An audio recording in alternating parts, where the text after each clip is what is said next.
Okay, so I'm finally, I've got a few weeks off, moving on to the deck on the one side of the bathroom. Ultimately, the end result will have the bathroom looking like the walls with wedi boards throughout. But obviously, with a lot of these jobs, there's a lot happening underneath the covers. So there's a few stages you need to go through. So first one is essentially refitting the shower tray. So the shower tray before had it cut into shape, but I need to adjust because the thickness of the walls has grown a little bit since I put the tile backer board on.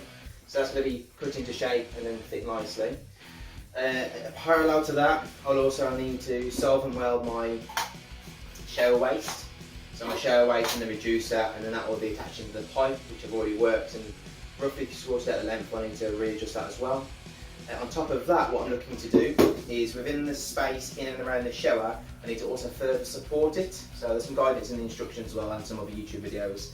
But ultimately, rather than have this, which is just someone's doing DIY next door by the sounds of it, this tray, which isn't very stable on its own, you essentially plywood out the inner of each of the gaps in the wood. So I'll show that more close up.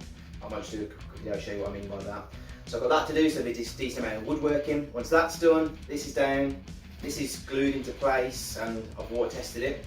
Then I'll start fitting all of this space in, which, if you remember from an earlier video where I dry fitted, and one full sheet pretty much to cover this whole space.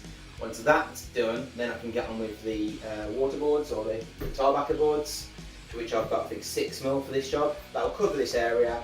Once that's done, I can then seal, waterproof my joins, and then this area will be fully watertight, fully ready before I move on to the next stage again. It's that half of the bathroom, which I'm hoping is a lot quicker than the rest of the bathroom thing. So I'll just do a quick little video to show you what I mean on the floor here, and then I'll crack on with moving through the stages. See you in a bit. Okay, I just thought it was worthwhile to show you what I'll be doing underneath the shower tray itself. So although I've built out the floor in this bit of the bathroom, this is essentially where the hole for the waste will be done. This is the waste for the shower here. What we'll need to do is build a little support around all of the sides. And then what this will do, this will act as a support for the plywood that will be on the inner side of this. The idea being this will be flush with the surface, and then the shower tray itself will be solid. So when I do this part in particular, this will have a hole cut out, ready for the shower waste. But ultimately this finished space over here, which I'll show a picture when I get to it, will be fully plywooded out, that's the right phrase. So it will be fully supported. The rest of the bathroom doesn't need it, it's more around the shower tray itself.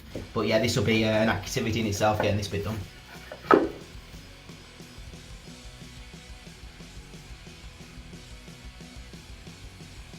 Okay, so I have to adjust the size of the shower tray that I put in before. You see it's quite thick, but it still needs reinforcing. So I'm putting this in place at the moment just so I can mark the areas that I'm going to be working up to. The idea being here is when I come to reinforce this area, there's no point me doing all of it. I don't really need to do anything down this space. So just this space should suffice. So I'll go ahead and reinforce just where the lines I've marked. I'll move on to that next. Just a really quick update here. So I've put all the battens in place. They're not at the right height at the moment, just need to cut them all up to the right size. I also added in a few more noggins across, and this essentially comes flush with the edge of the shower tray. So what I need to do with these, because I've cut some of the ends, is just treat them. So I'll treat these, because I've cut these as well, splice these because this was a joist. So I'll treat these, and then the next step then will be filling in all of these with the 18mm ply. So it creates a flush surface with the batten supporting it, and then the shower tray will be bedded on there, essentially stuck to there, but there'll be plenty of support underneath. So I'll crack on with sealing these now, and then I'll start working on filling these in shortly, and I'll show you afterwards. Right, so I've cut all my 18mm ply down now, so beneath these are the battens, these things in my hand here. These aren't in place right now, I just need to get the right size for them, and then these noggins aren't fitted in just yet either. So I'm going to seal all of these. I've got some wood protector, which I'll be putting on all of the open cuts of wood. And then I'll start fixing these in place, and it'll be a mixture of gluing and screwing to get them down. And these ultimately will end up being flush with these points here. What I'll probably do as well, because there's essentially holes underneath here, I'll take this opportunity to put some insulation underneath as well. The only one I'm not 100% going to finish off is this one here. And what I might do is leave this noggin off, attach the batten that's going to go onto it to it. And then I'll fit this one last, and purely because I want to get all of this down and I want to see or observe the shower drain as well. So I want to make sure there's no leaks basically, so that's what I'll probably do for the most part here. So once I've sealed all these all up, what I will do, in actual hindsight I might do this first, is lay the shower tray down and get my hole sorted so my shower trap can fall straight through. In fact, I will do that first and then I'll seal up after that.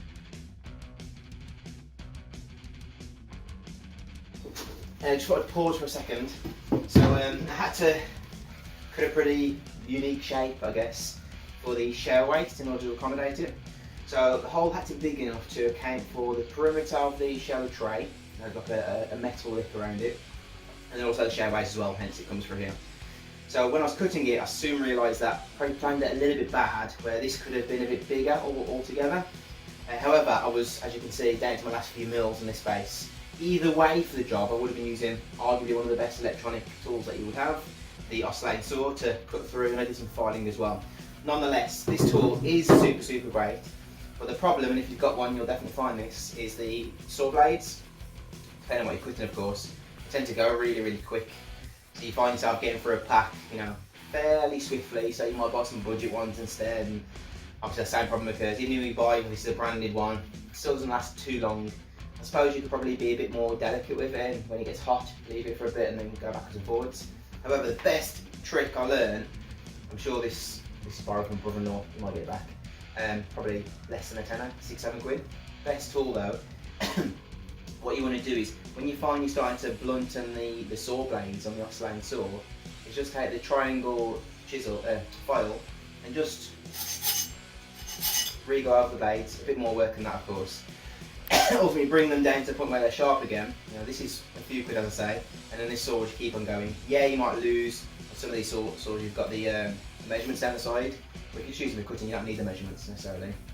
And make your saw blades last a lot longer. So very basic trick that I learned on YouTube, and I forget where it was, some American person, but it's basically going to give a long life to my saws. The only thing I say watch out for, and I have this problem, is if you go too far, you basically blunt. It's very difficult to regain, you know, the consistency with the saw blades, saw heads I guess. So don't let it get too blunt. Get your triangle chisel, file, and just saw down. Stick it in a vise if you've got one, or I've got some clamps on the workbench, and just go over. You know, probably 5 minutes max per blade, providing you haven't gone beyond the actual ridge of the blade. And then, you know, I'll keep doing this now over and over again.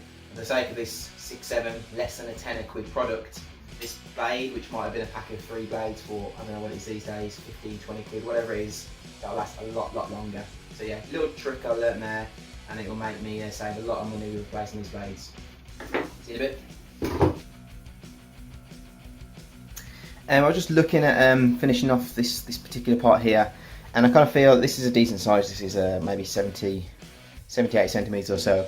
And what I was thinking is I might add in, so I've got a block here which I'll have to cut through because I'll have the pipe coming through, which is fine. I think it'll still be fairly sturdy. But I'm a bit nervous about this here and how strong this will be. Obviously it's got the support of these sort of temporary mini floor joists, if you will. And what I was thinking is this whole structure going to be sound, or maybe belts and braces, or overkill, I'm not sure. I'm thinking of adding in another mini joist here. So then this area is 100% solid. And then it's only this area here then, it's a smaller space to cover. The tiles are huge, so the tiles should span over the plywood anyway, so it shouldn't really be a problem. But I'm just debating whether or not I add in an extra little joist, so, essentially, I'll have to cut these down. These got to come up anyway. And then I'll have a sort of mini joist going across here. Small space, and I need to recut this wood to accommodate it, and then drop it here as well, and that will drop into here. So I'm just umming and ahhing if I'm going to do that yet. I haven't decided. But if I do, I think it should be fairly strong. And then what I'll have is something like this, where I've got a break in the long space. And I'm just trying to work out at the moment if the extra effort is worth it, and is that strength going to be realised, or is it not to bother. So I'm just looking at that now, and I might decide that after I've had a brew. Just a super quick update here. So I've opted for separating these out. So I've gone for another small joist. These aren't fitted properly, just they need to be adjusted slightly. But I've gone for a small sort of mini joist across here, I guess you could say. On the basis that this is the biggest exposed area where the the waste is going to go, and then this is all reinforced. Underneath all of these are these little mini battens, and they're going to support it. So this is pretty much my finished state before I protect all of the wood. So I've got some sealant I need to use in all of the open cuts, and at the moment a little bit of guesswork. I think it's about right, but I'll dry fit again before I go ahead and make any big decisions and permanent fixtures. And essentially the waste will come through this hole. So instead of cutting a square hole, I actually opted for using the drill bit and cutting round holes.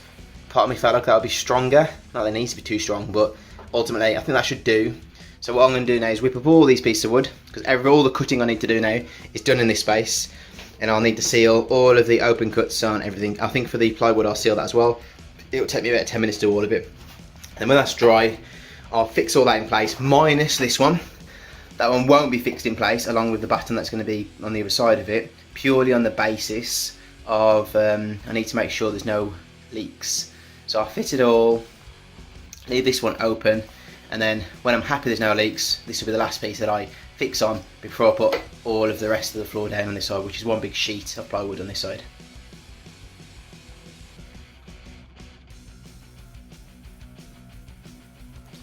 Looks like a bit of a car crash down here. First layer of sealant going on. Sealant's just to protect the wood, so stop from rot and woodworm, things like that, if it was to get damp and any of the woodworm was to get into this space. So first layer on, looks pretty messy, but I'll do another layer and then I'll start to fix it in place, screw, glue, wherever needed. But for now I thought just to show the current mess, because the next picture will look quite smart, hopefully.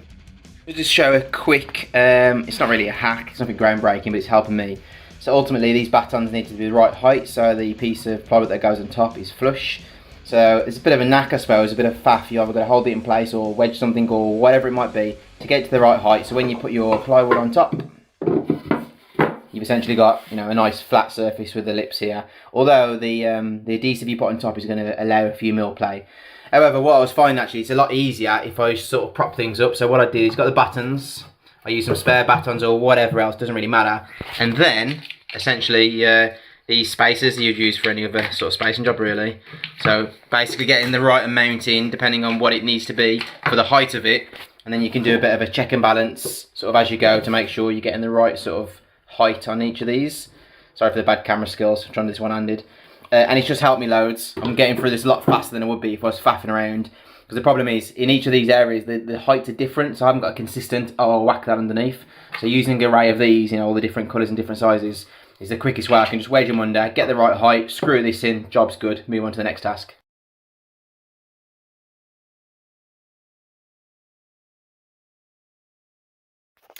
I thought I'd just quickly break here right now. So I've got all my battens in place, so when the plywood goes down on each of these spaces, it's pretty much flush. I think a couple mil here or there, but I figured I'm going to put the layer of bonding or adhesive on top of that before I put the tray down, so I've got some play there, so it should be fine. Just want to quickly show you this piece over here. So because I want to observe any potential leakages once I've solvent welded the shower waste, I didn't want to put this piece on. So I've cut it all down, I've measured it up as well, so the plywood will sit nice and flush with that. And then when I'll finish the whole thing, I'll essentially whack it back into place, screw that down from this side and on top. So that should be perfectly stable. But I didn't want to do it just yet because I want to observe what's happening with the shower waste. Now, other thing in this space now, I'm going to take the opportunity to fill in all of these spaces with insulation, just to add in a layer of sound protection. I actually think it doesn't matter too much below here. I think certainly have that space because I think it's the fireplace, big solid concrete mantle. So it shouldn't matter too much, but I figured I've got the opportunity, so I'm going to fill this space before I then glue and screw my bits of plywood down. Okay, just a quick update. I've now installed the shower tray, so this is on a bedding of the mortar. That's pretty solid. I've also installed the shower waste, so that's got the adhesive or silicone in it as well. And then I was keeping this block off until I could just observe leaks and stuff. I'm quite happy with that. So that's now on, fixed in place. So what I'm going to be doing now is essentially just prepping the rest of this general space ready for the plywood installation on top. So what I have got is, because I installed this one piece last, I'm going to just mix up a small amount of the mortar adhesive and just fit that in there, so at least it's got something to make contact with versus putting in some spaces or whatever else. And I think what I'll do as well, because when I installed the tray, I left myself a sort of 10, 15mm or so on each of these. Well, this one's much more over there. And I don't think I need it, but I'm going to add in another block here, even if it's just parts of a block, so I can lay the plywood on it. I know I've got really good contact all the way throughout. And then on the pipe side of things, I know I've got a good run here. That's been tested, that's fine. But what I will do now I've got the heights, or these are messed up now, but I can reconfigure that. I'll also fix these into place with proper mounting brackets. So once that's done, the extra bit of wood over here is done. Largely this area will be ready for me to install the plywood sheet, and then I'll take it from there.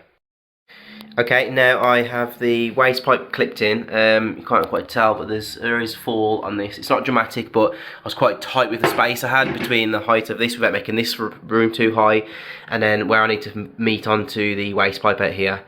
This is clipped into place. I went for the plastic spacers in the end. It's just easier to work with, and this is solid, it's not going anywhere. So that's in place, that's good to go. And then I also just wanted to add in a little support here. I'm not bothered there's a gap in there, it's more so when I lay the big sheet 2x4, which is most of this space, it's got an extra bit of support here. So now what I'm going to do is just put some sealant on there, and I'll get the big piece of plywood in, some sealant on that, and then I've got to take the plunge and then insulate and board down really. So yeah, I'll do that over the next few hours. It's a quick video here. So I've just laid my insulation in between all of the mock-up joists, and I've laid another thin layer over top of the pipe. I've gone for 2 layers. This one is sound insulation from a previous job, and then I've got another layer underneath. I'm not sure if you can have too much, to be honest, but I remember reading an article talking about if it's sound insulation, you're looking for sound protection, the more the better really. So I might have gone over the top, but ultimately I want this space pretty quiet, as quiet as can be. So you've already got good insulation under here, good insulation on all the walls. Why not continue? Next thing I'm going to be doing is gluing and screwing the floor down. So there's a bit of floor there, there's a bit of floor here. And I'm going to be going for some grip fill because I've got a shed load of it left over. That'll be on all of the mini joists. And then I'm going for some forge fast screws. There was some Canadian video I was watching, and there was particular wood screws. I can't remember the exact complexity or why they were specific for putting wood floor down, but I'm hoping that the combination of the gluing down and then the screwing down is enough for this space. If you recall, a long time ago, I cut one sheet pretty much, so most of this space will be covered, and I just want to make sure that it's down as solid as it can be. After I've done that, then I'll get into the waterproofing, but for now, I'll crack on with getting the wood floor down. Right, so I've got the floor down now. I think I've glued and screwed it within an inch of its life, so it's pretty flat. The wood did warp a tiny bit because of the way I stored it. I had tried to flatten it out, but it didn't flatten too much, so I resorted just to put lots of glue down and lots of screws. So flat so far. I've checked the level as well, so it's level, slight grading going in. That's fine, because when I put the waterproof mats on, that allows, I suppose, in the future when the tiles are on, for the water just to head back towards the shower. If it ever got that bad, there is going to be a screen here. So for now, at least I'm going to leave this and grab some lunch. I'll come back and just check the level again. I was going to put some weights on top, but honestly, if the screws don't hold it, I don't see what a bunch of weights are going to do for a short period, especially with the amount of screws I've got in. So I'll walk away from it now. When I do come back, I'll be laying the waterproof matting, which is going to be cement based down, the same stuff I used to glue down the shower tray. And then I think I might use screws as well, but I'll double check before I go ahead and do that. Once that's done, I'll be into waterproofing mode for the rest of this space. Right, I'll see you in a bit. So I've done my dry fit of the wedi board now, so I've got the curb edge here. I'm not worried about any of the joins at present. They'll be jointed with some sealant tape and also glue. What I will do is, as I'm fitting, I will get some glue, the wedi glue, and I'll do it across all of the joints. So that's all ready to go. I have got a slight discrepancy here. There's a few mil difference, but I'm hopeful that when I put the tile adhesive down, or the adhesive that came with the shower kit, I'm able to raise it just, we're talking 2-3 mil, 3 to 4 max, just enough so we've got a level surface. And then what I'll do as well is check that the level is level, but slightly biased towards leading into the shower, just for that extra runoff as and where it takes place. I had to do a bit of cutting here around the chimney stack, but again, that will be sealed with some tape. So for now, good dry fit. I'm going to whip all these off, give it a good clean hoover, clean again, and then I will go ahead and stick these in place, and that'll probably be where I take it for tonight, so this can go off before I start sealing any of the joins and edges. Right, so I've finished off laying the boards now, so it looks good, mate. It's definitely like working this. Because it rushed didn't find my material going on very well. None of that. All the way boards down there, I went for a mixture of solid pieces, and also screws. And then left it overnight weighted with a lot of tiles, so these are pretty solid. But anyway, next what I'm going to do is do all of the ceiling with this area, which I'm planning to do now. So then I've got a mixture of a couple of corners that came with the shower kit. So these will go one over there somewhere.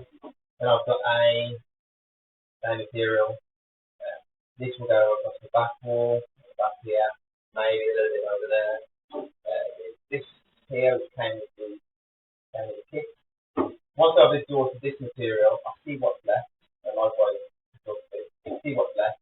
And then I also need to seal properly all of the joins here, and all of the screws as well.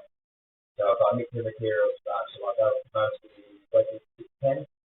This here is the 2610. And then when I run out of that, if I run out of that, I've also got the screws to be able to last through post-mat as well. So I'm going to crack on with that. For the end goal of this place here, including the edge of the curve, will be instant full walkthrough, and then I can crack on the next part after. Alright, sorry.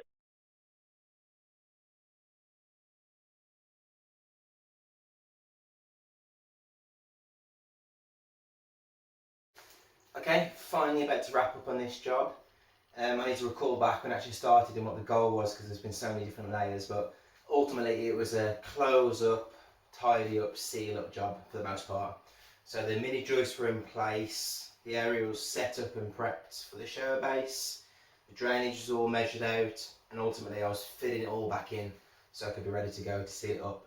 So a quick recap, the shower base area, I had to add in some additional supports and then bed in the shower tray on top, so that was a cement base mix that's gone down on top. The drain's been fitted in place now. I've also screwed and secured that in with as best of a fall as I can get off to catch up on the drain on the other side. Then I needed to fill in all the spaces here, so I did some insulation, did the insulation underneath the shower as well.